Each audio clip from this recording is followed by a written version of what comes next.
Greetings, folks. This is part two of the Didn't Read the Fine Print trip we had the end of October this year. Hope you enjoy. Please like and subscribe. Thanks for watching.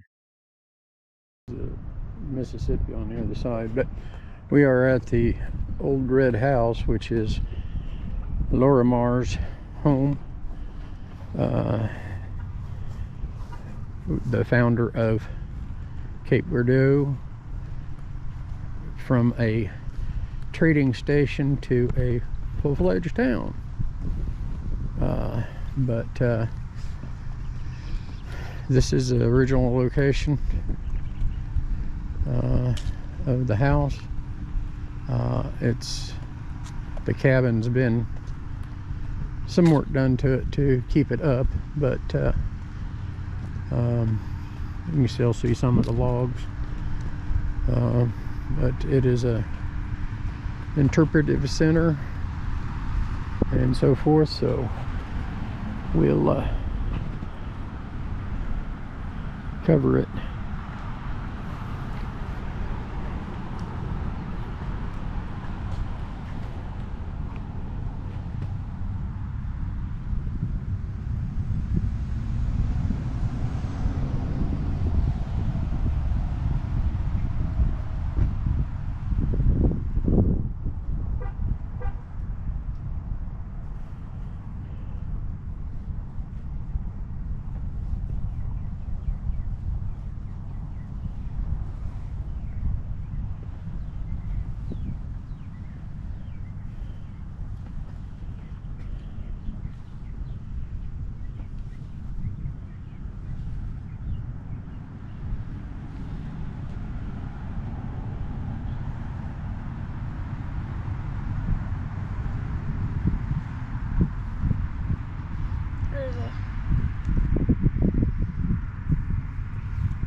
Okay, so this was rebuilt because the original house was destroyed by a tornado in 1850.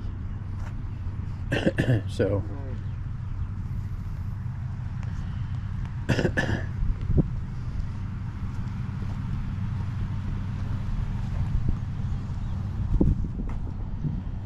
the Red House Interpretive Center under construction.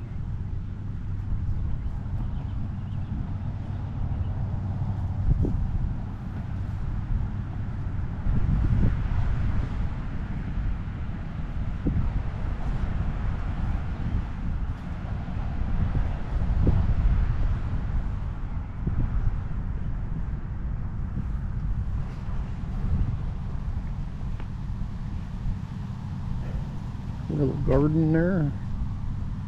It's pretty neat.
Well, we'll go inside here.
done a good job of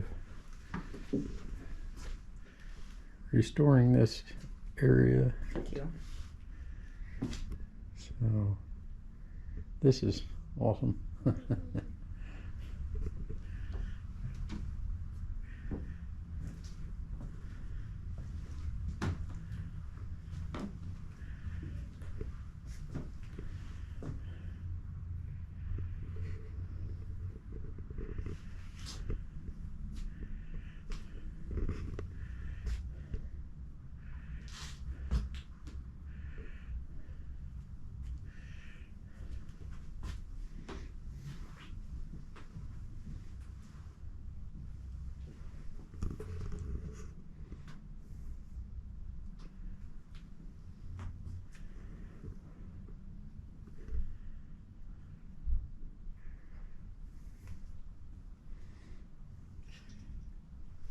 Very good, Dad.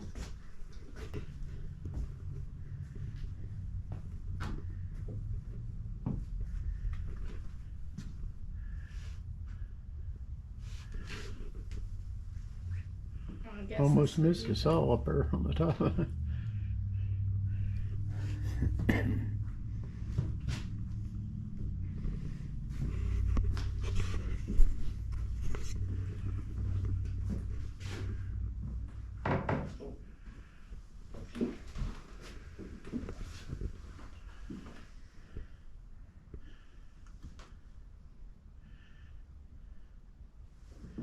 Look, we still have wooden spoons today that they had back then.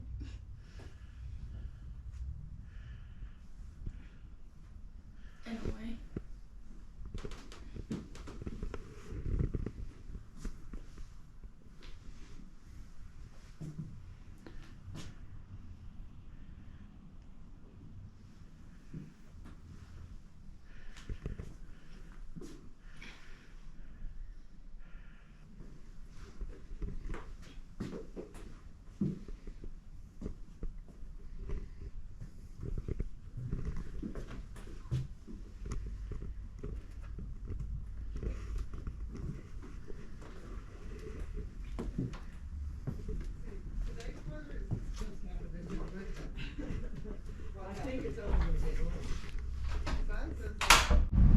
Original. Someone just got married.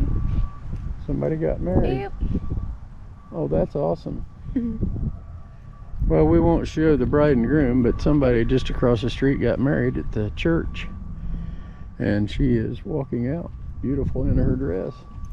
Oh, they got a... Awesome. Well, that's awesome.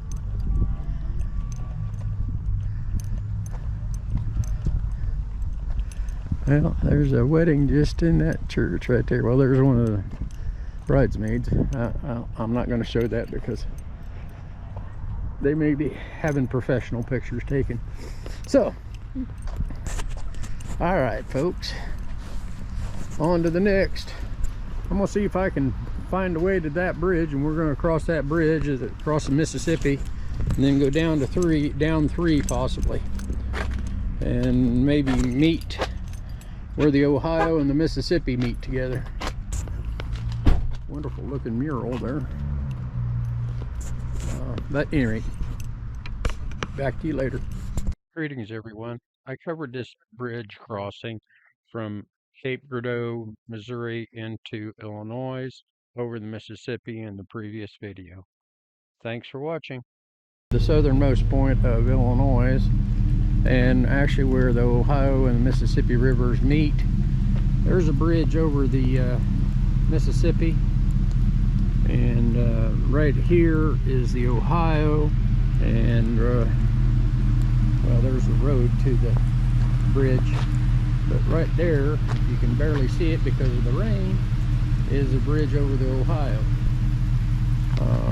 It is raining, so trying to keep my camera from getting too wet, but this is a critical river confluence where the Ohio and Mississippi met.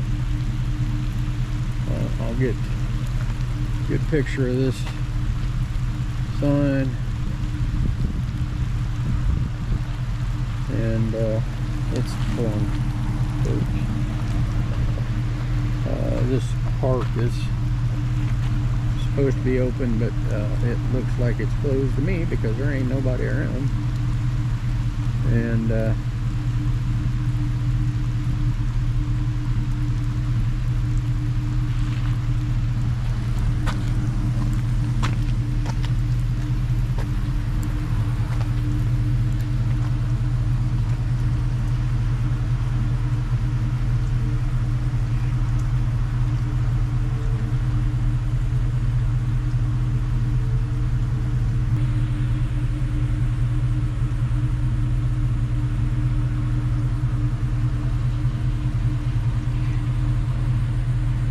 but this is the survey marker.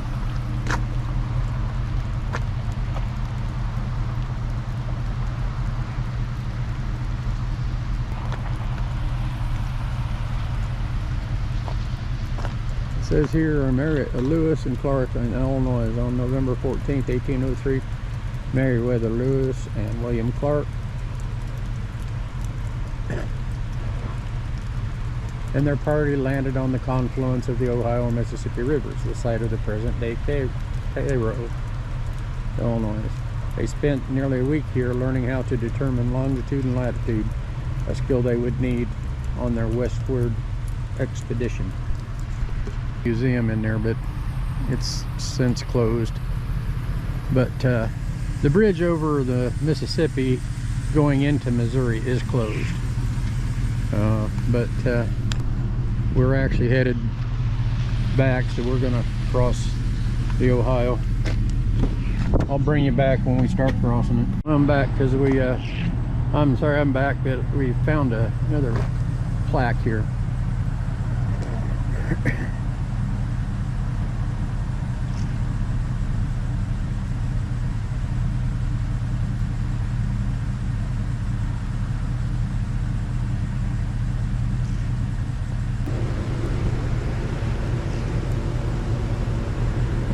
Now we'll go across the bridge. Bridge going over to the Mississippi River that is closed. I don't think this truck driver realizes that this is closed. No, he don't. So now we'll go across. I'm gonna give this to my daughter to hold on to. We're gonna go across the Ohio. I think he realized it at the last minute. Pick it up and shine it first. Then shine down the river and everything.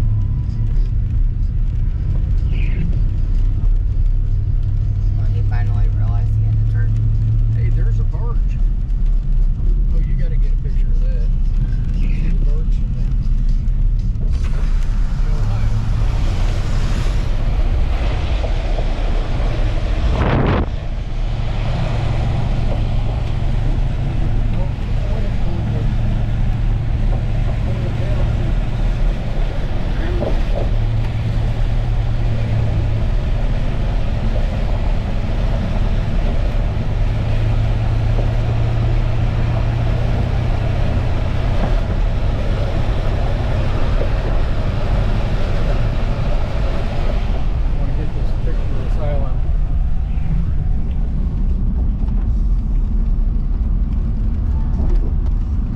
There's barges out there, but there's a island on the north. I don't know if you can see it, but at any rate.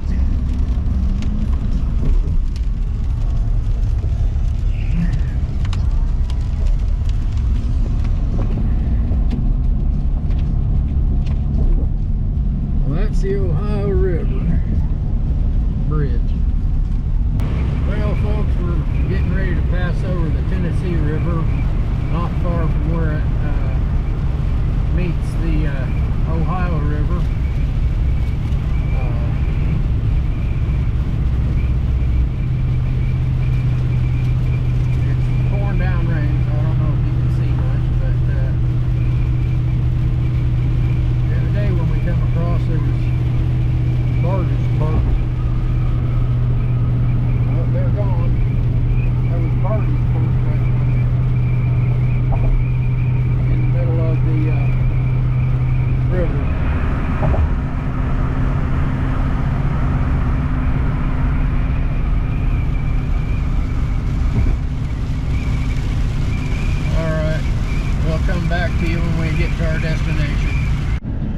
Well, folks, we reached our next destination, and of course it's raining. This is the Ohio River, and this is Fort Massac. M-A-S-S-A-C. This is a rebuilt fort. It was actually rebuilt 3 times. This final time is a rendition or restoration. We'll go up to the visitor center here, but this is the boat ramp of the park. This is a state park, and you see the dredge barges out there, and the Interstate 24 bridge. But as I said, it's raining pretty good. We're going to go into the visitor center up here and see if it lets up, and then maybe tour the fort. But this particular fort did serve in 3 wars. It was originally built for the Indian Wars. I believe it was by the French, in early 1700s, rebuilt again and used in the War of 1812, and then was a training camp for the Civil War. It was burnt by the Native Americans after its first building, and then the second time it was built back during the War of 1812, it was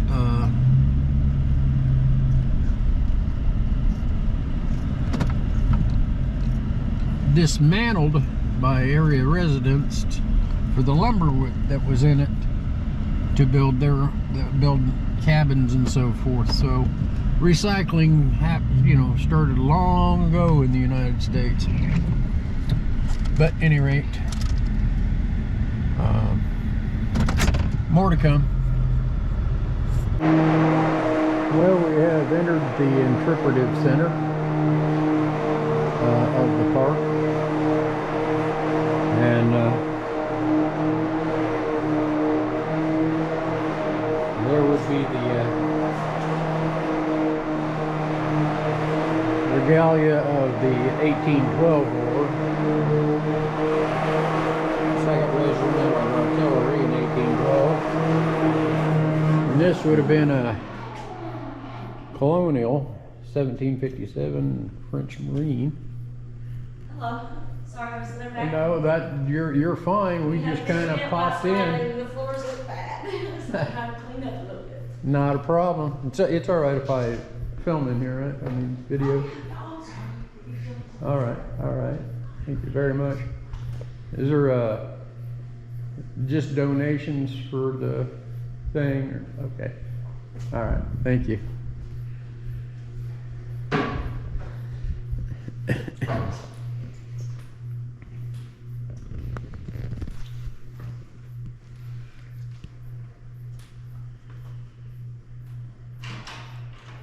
Well, that's about the flood of 2011.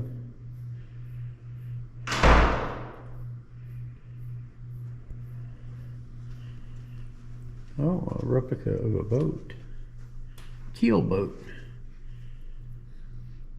Part of what? Lewis and Clark expedition. Yeah, that's what they would have used. Well, that's a pretty good sized boat. Okay. Huh.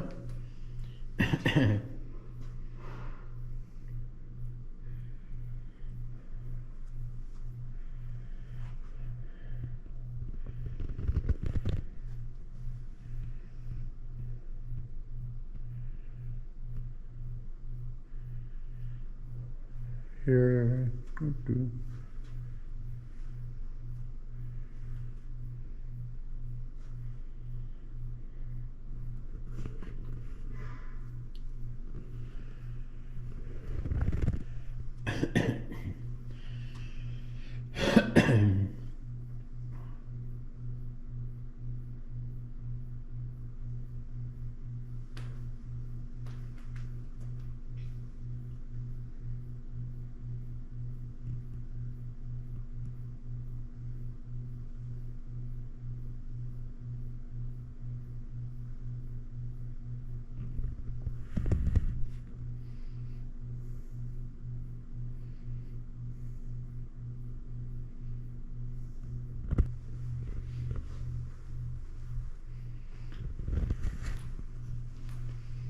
Regalia with Clark's Regiment, 1778, State Troops, Virginia.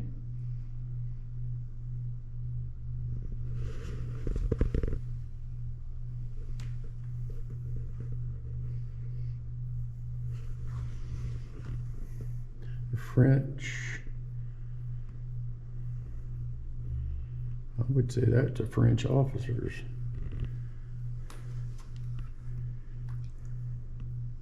Yep. Classic military tradition. Yeah, French.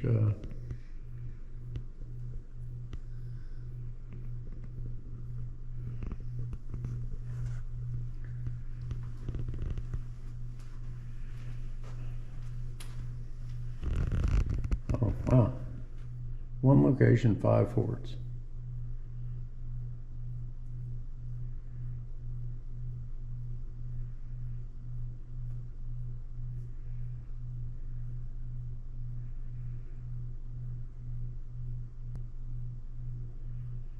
French built 2 forts and the Americans 3, all on the same spot, one on top of the other.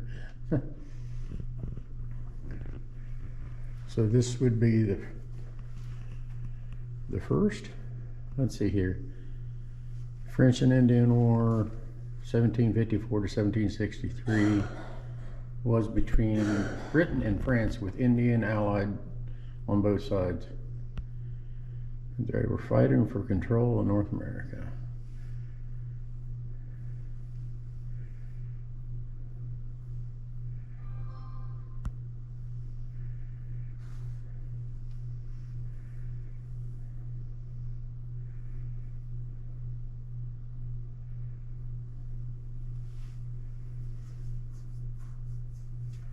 Okay, so the first fort fell into disrepair in only 2 years. So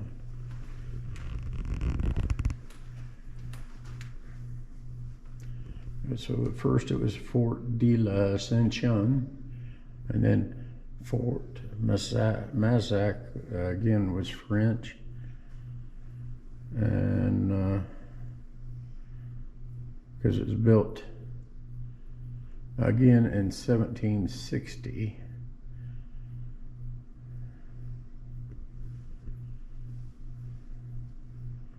Which I'm not going to read all that, I'll just bring it up here.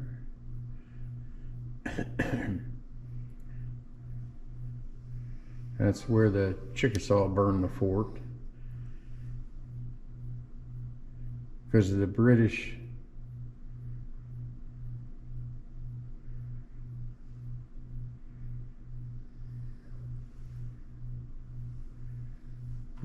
planned on occupying the fort, but didn't do it because it was burnt. Then the Americans come around in 1794, and the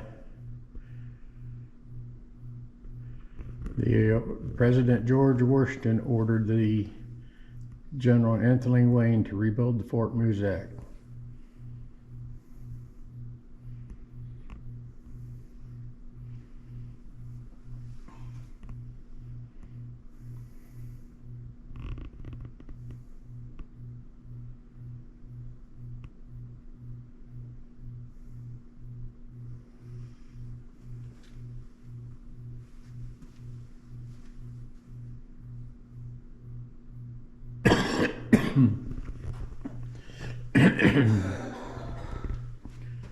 Back to now, we're in 1802.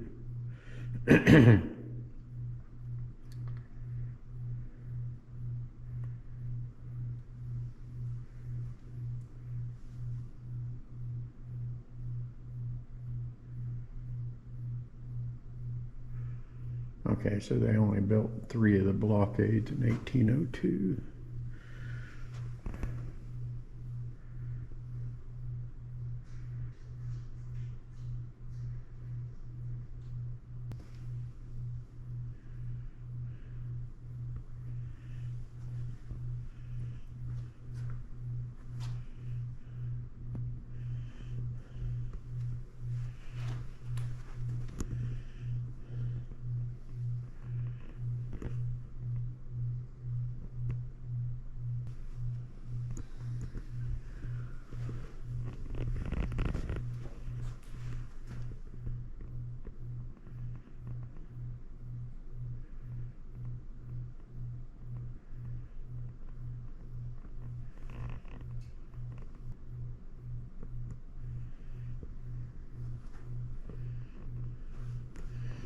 This is the replica of the American fort because it has 3. So this would have been like an 1802 fort.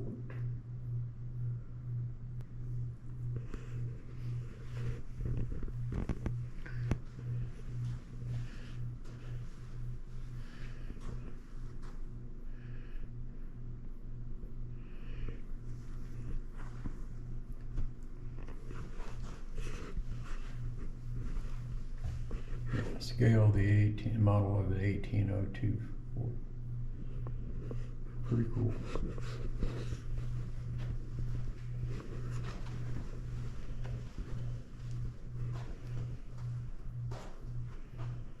Arms and munitions.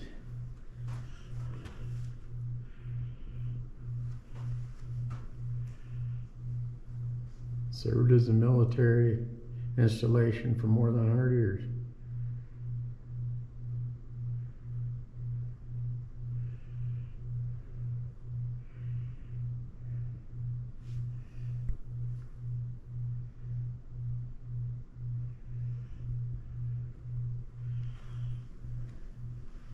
Oh, a cannon.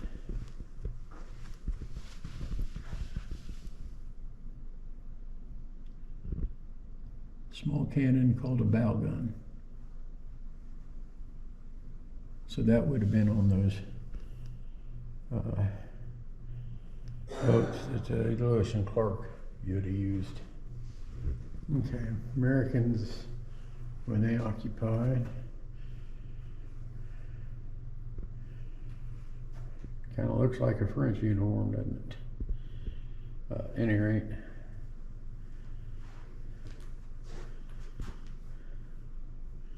These are artifacts that were all collected here.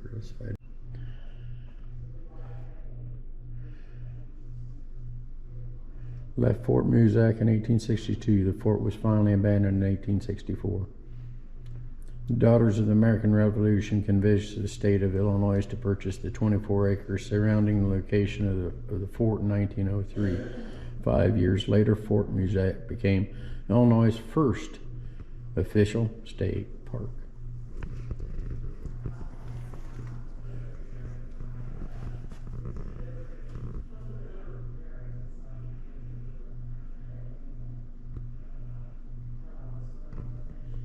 This is a little bit about the, apparently they do reenactments here. Mm-hmm. So, during the summer months, I'm sure they do reenactments. Yeah. There's a little bit about the... someone that did Civil War reenactments. Yeah. Of course, here's the jack of all trades. This is for blacksmiths. Be a forge with a bellows. Well, that would have been wood and leather.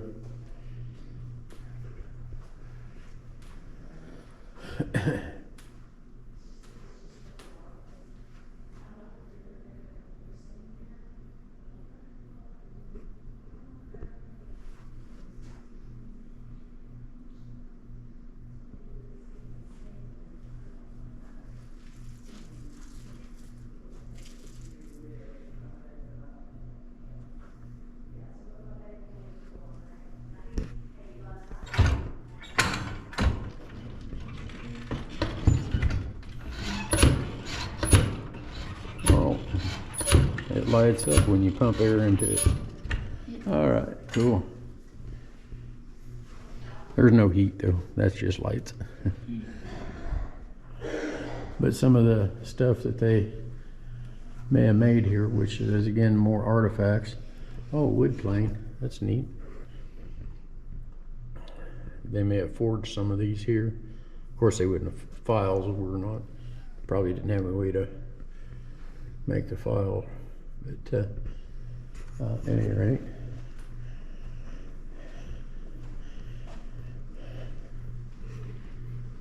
pretty neat. In 1757, the French and English were at war. Yep. Fighting over this land.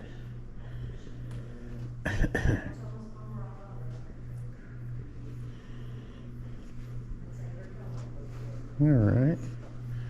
Little gift shop, donation area.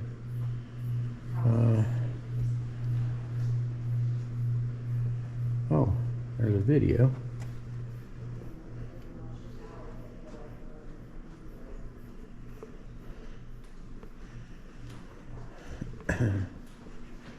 Oh, so old rifles.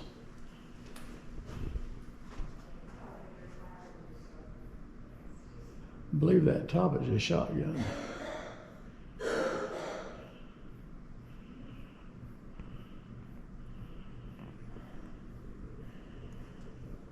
Animals. Another one. Model of the fort. Now this would have been the French fort because it has 4.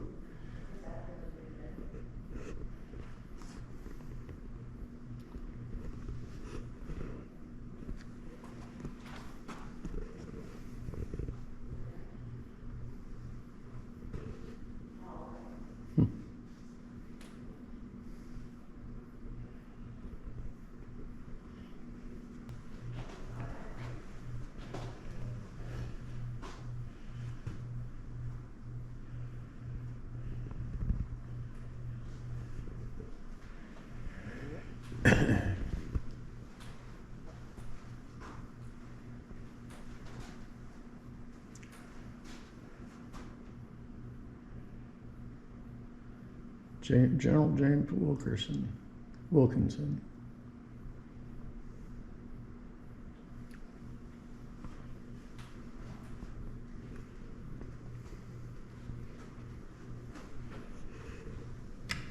I guess it is.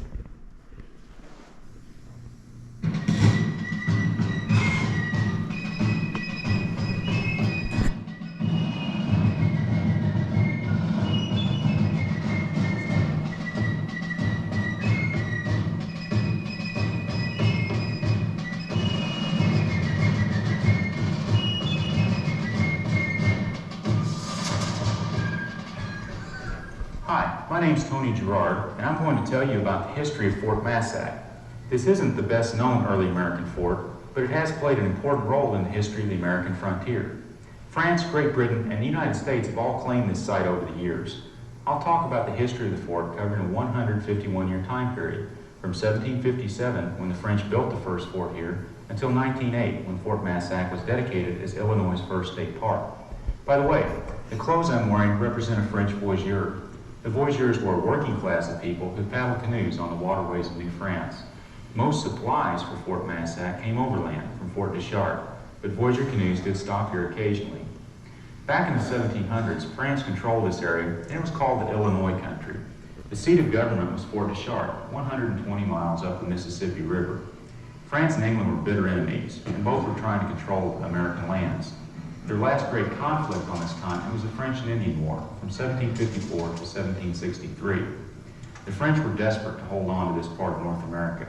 They feared the British would try to move in on their territory. To strengthen their hold in the Ohio Valley, the French sent troops and supplies from Fort Deschartres down to the Ohio River to build a fort.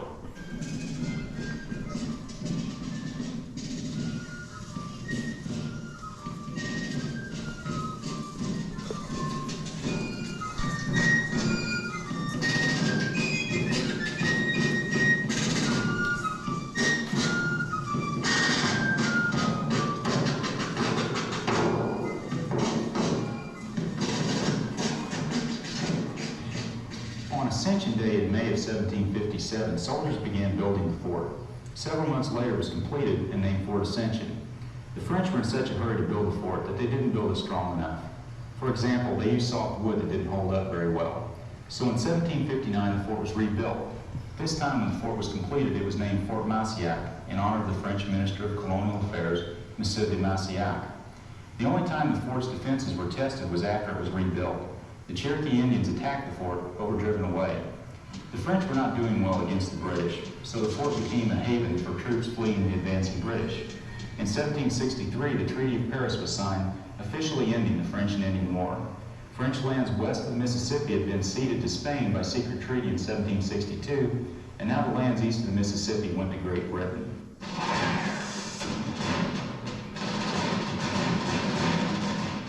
The clothing I have on now is typical of a British frontiersman of the period. Even though the French had lost the war, they didn't immediately leave the fort. Followers of the Indian chieftain Pontiac remained loyal to the French and continued the war on their own, keeping British troops out of the area for 2 more years. For about a year following the signing of the Treaty of Paris, a small group of French soldiers remained at Fort Massiac. In 1764, they were withdrawn and returned to Fort Deschartres. A band of Chickasaw Indians burned the fort after the French left. In the fall of 1765, a company of the 42nd Highlanders, commanded by Captain Thomas Sterling, arrived by river and discovered the burned-out fort. Sterling noted the fort in his diary, and his company continued on to Fort Deschartres to accept its official surrender. Even though the British controlled the territory now, they never rebuilt the fort. They did, however, rename it. The name Massiac was too hard for the British to pronounce, so they shortened it to Massac. The next important event that happened at the fort site came 13 years later. The year was 1778, and the American colonies were fighting for their independence from Great Britain in the Revolutionary War. George Rogers Clark and 150 soldiers from Virginia and Kentucky landed just upstream from Fort Massac. Patrick Henry, the governor of Virginia, ordered them to capture any British claimed settlements in the Illinois country. They thought the fort site might be occupied, but finding no one there, they moved on to capture other British-held forts. Having won freedom from Great Britain, the United States now had much more territory to protect. Fearing the Spanish, who controlled lands west of the Mississippi, President George Washington ordered Fort Massac to be rebuilt. In 1794, Major Thomas Boyle and his men were sent to the area to rebuild the fort. 2 years later, in 1796, a Spanish gunboat traveled past the fort under full sail. The commander of the fort, Captain Zebulon Pike, ordered a cannonball fired over the ship's bow as a warning to turn around. The ship did turn around and came to the beach in front of the fort. The Spanish claimed their mission was peaceful, but Captain Pike thought it was a test of the fort's defenses. This was the only conflict between the Spanish and United States troops at Fort Massac. I'm now dressed as a frontiersman during the fort's American occupation. By 1799, commercial traffic on the Ohio River had increased to the point that the United States Treasury Department set up a customs office at the fort. Boats carrying taxable goods had to stop at the fort to pay.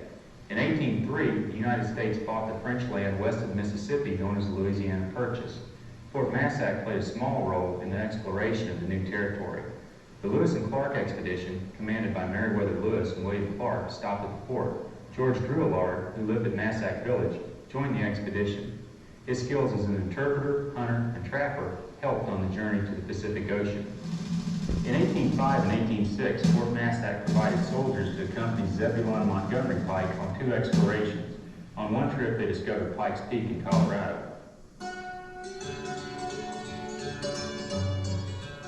The American frontier was beginning to bypass Fort Massac by 1805, but it was still useful in some respects. The fort was a good resting place for weary travelers, and a mail route was established so it wasn't as isolated as it used to be.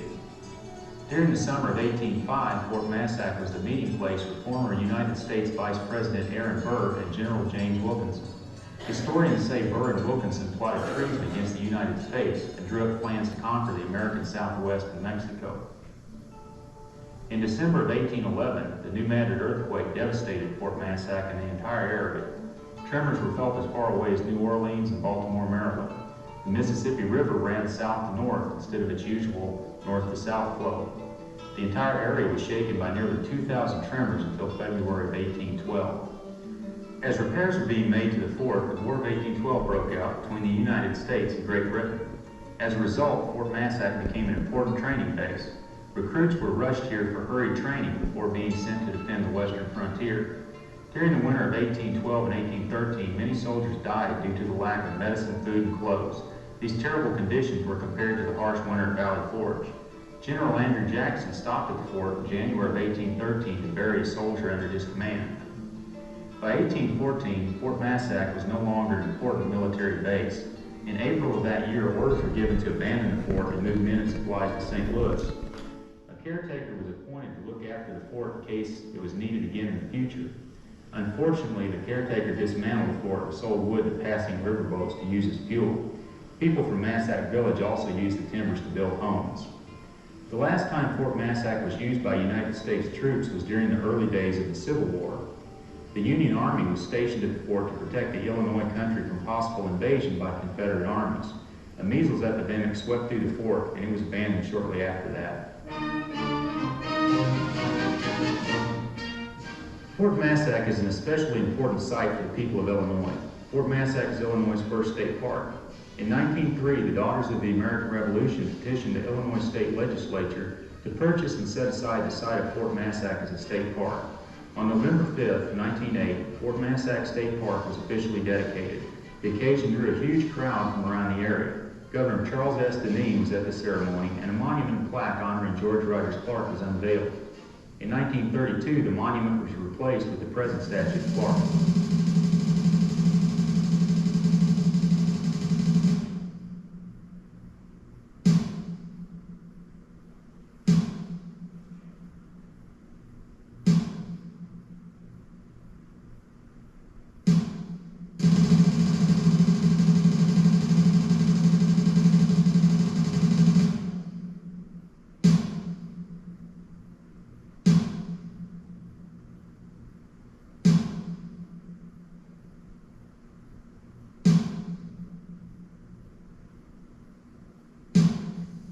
As you can see, this was an important fort in American history. Today, Fort Massac State Park provides a lot of recreation and adventure to almost 1.5 million visitors each year. I hope you've enjoyed this look at the history of Fort Massac. Thanks for watching.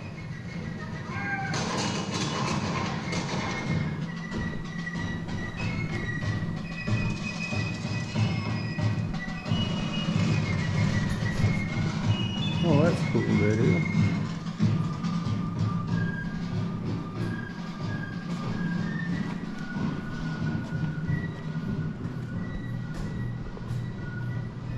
Millstone.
Well, if it's not raining too bad, folks, we'll go out here to the fort.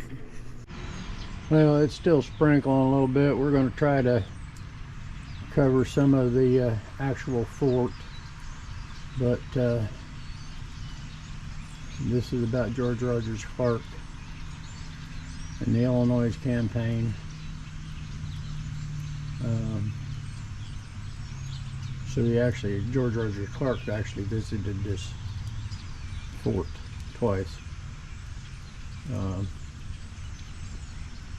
Once defending it in the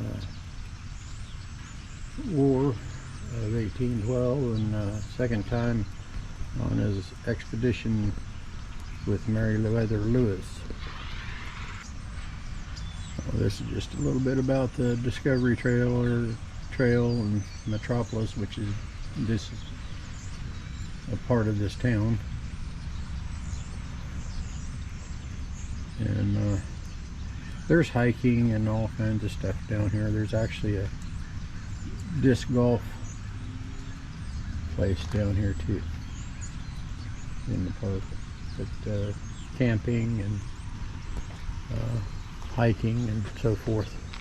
Back to you here shortly. Well, we're going to cover as much as we can here. There's a forge.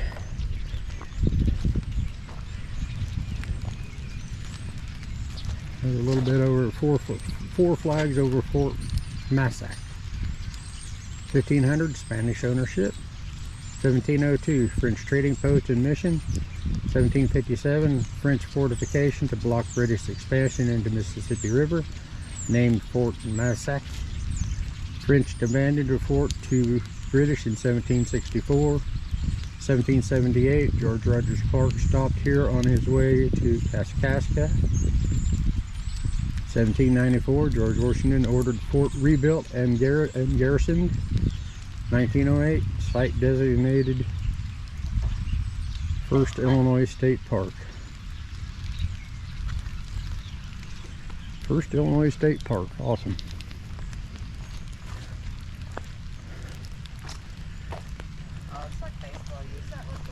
Well, I would say there's an reenactor that comes here and does it, but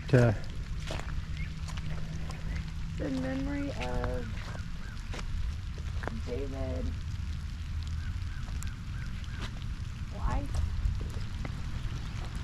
Yeah, in memory of David Blythe. He might have been a blacksmith. There's a little plaque up here.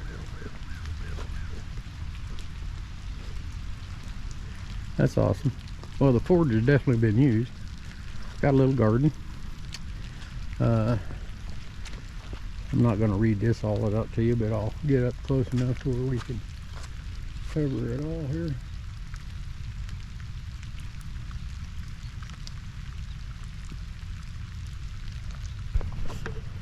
So, but, oh, right over the Ohio River.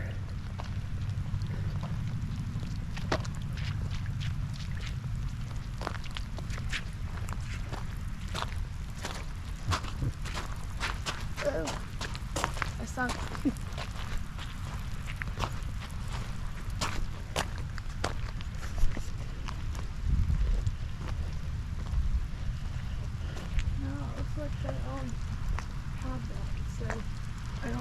Well, I'm sure they are padlocked, honey.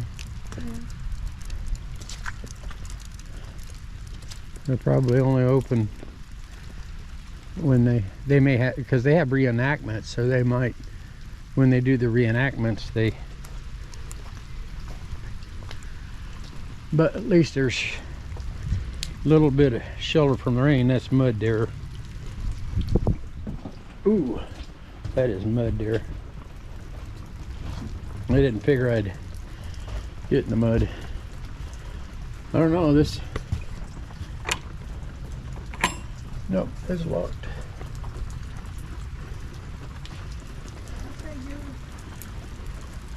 Well, you can stand in the rain. I'm out of the rain for now.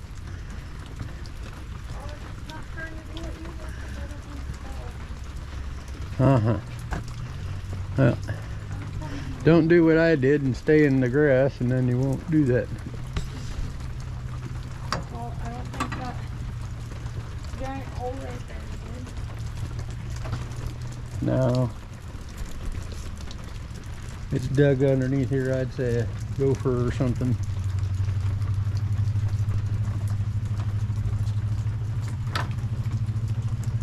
Oh well.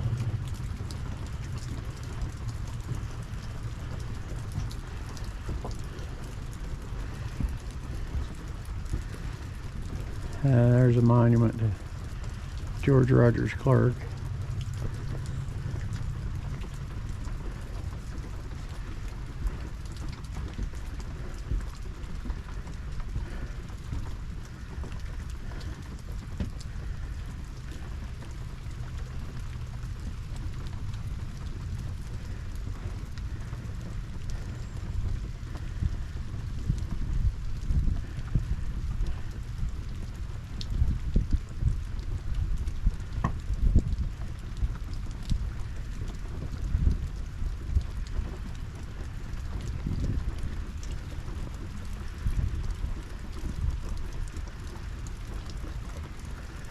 Well, apparently the only way to get to that monument is to walk around that long path. I thought there were stairs that way. Is there steps that way? I think so, yeah. Okay, well, let's go down that way and be careful.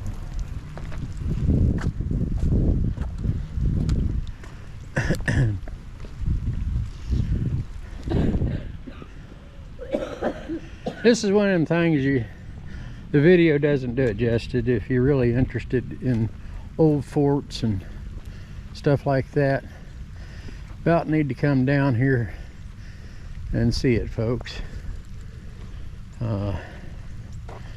We bought us some t-shirts to remember this by.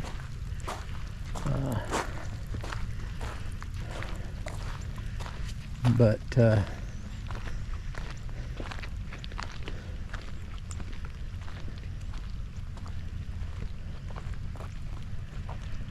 we're gonna see if we can get over here to the monument here. Nice lake view front though. Yeah, well, Even though it's raining. yeah.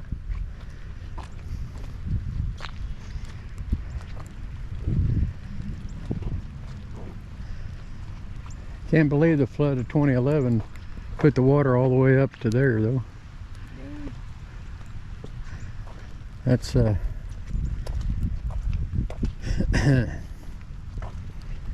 retrospect, not that long ago. I know,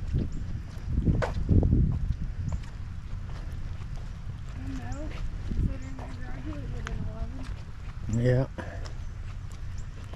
All right, this here looks like it might have been the original fort here. So this is a remake of the fort. This was the original site of the fort, which they're right next to each other, it looks like.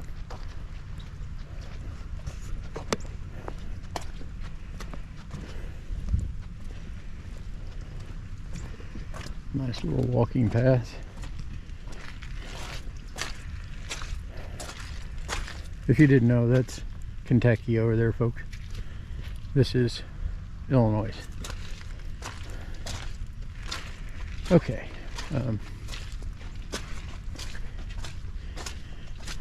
Muddy, slopping wet, puddles, and cold rain.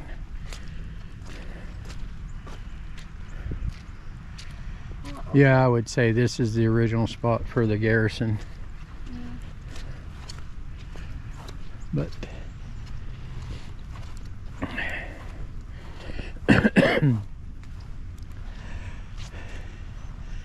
statue of George Rogers Clark.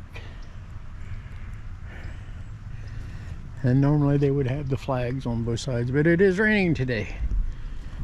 as I've said. Here we go. In memory of George Rogers Clark and his faithful companion in arms, who by their enterprise, courage, devotion, and sagacity won the Illinois country for the Commonwealth of Virginia, and so for the American Union, this monument has been erected in the name of grateful people of the Illinois chapter of the Daughters of the American Revolution, 1907, restored in 2008. So the monument's been restored, but this is the looks like the original foundation for the garrison. And all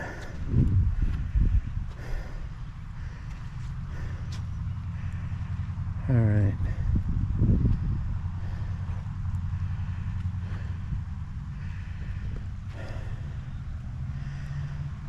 and the fall colors are coming through pretty good.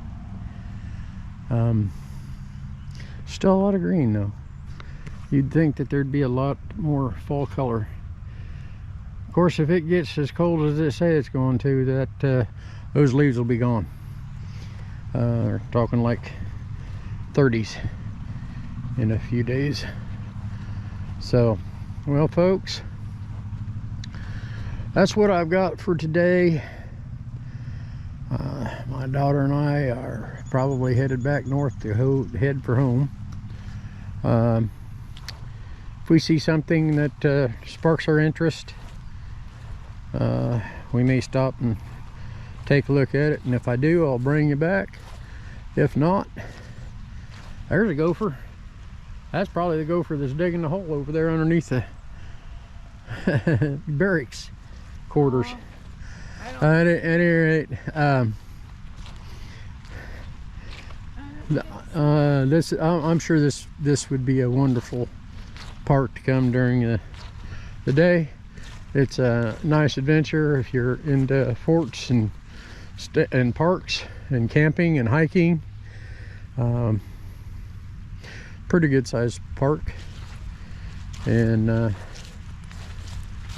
so folks, till the next time, thank you for watching. Please like and subscribe. Hope to, even though this trip was for another adventure, going to a museum I really wanted to go to, this weekend turned out pretty nice as far as some of the stuff we saw. And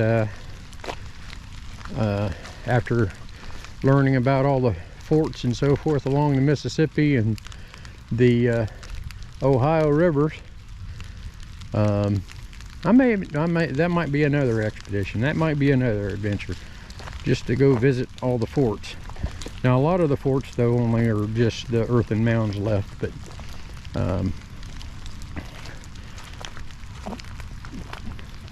we'll have to wait and see. I'll do my research. Thanks for watching.